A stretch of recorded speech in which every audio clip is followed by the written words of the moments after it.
Hey, TGIM, listen, we're in the midst of some coronavirus and COVID 19 and just learning to cope and do different things. I know a lot of us, our schedules have changed. The way we thought spring break was going to go, the way we thought the spring was going to go, looks different and it feels different.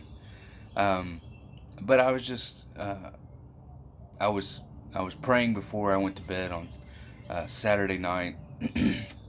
And the Lord just dropped this into my mind or my spirit, and I just couldn't let it go. And so I just kind of wanted to pass it on for this TGIM. Thank God it's Monday, right? We have another week to work on things, to get after it, to clean our house, to try to socialize in new and different ways.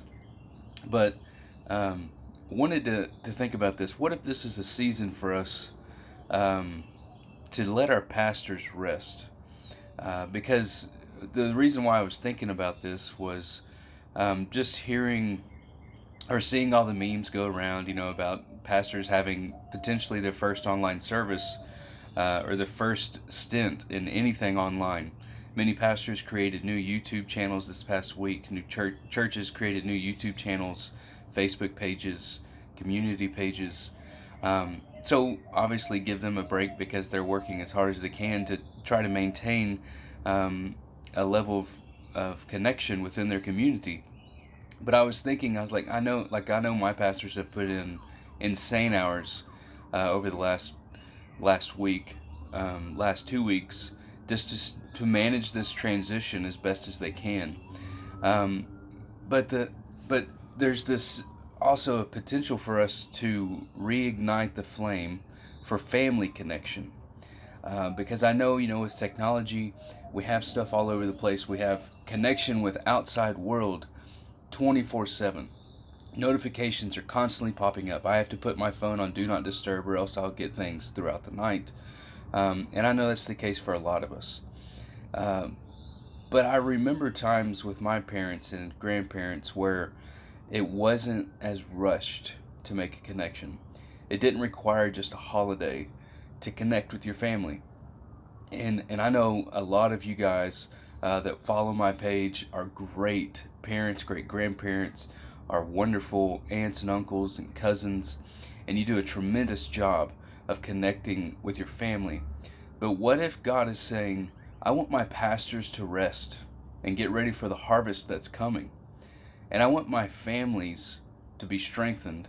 And I want my dads and my moms, I want my fathers and my mothers to rise up. What would happen if our pastors were able to rest?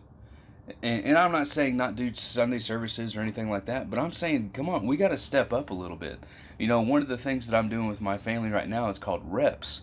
And we're reading, explaining, and praying. And so we've been going through Psalms. We'll read a Psalm, and then we'll say, okay, well, what grabbed you out of that? What did you find interesting about that Psalm? Or what questions do you have about what David was saying here? And then we'll pray that out. We'll pray it out because a lot of it, like Psalm 8 has been our favorite so far. It talks about, Lord, how majestic is your name. And it goes into several things that proves his majesty and talks about his majesty. And I love that. I love that we're being forced to find new ways to engage our kids through Bible-based things. And so just thinking this TGIM, thinking out loud, I wanted to come outside and do this little video. The lighting's not great, but listen, I just wanted to get outside, have a cup of coffee with you, and just share that thought. What if we let our pastors rest to get ready for the harvest?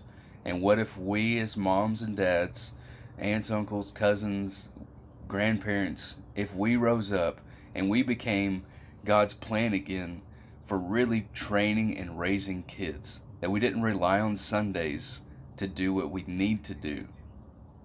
I hope you guys have a great week. Thanks for tuning in.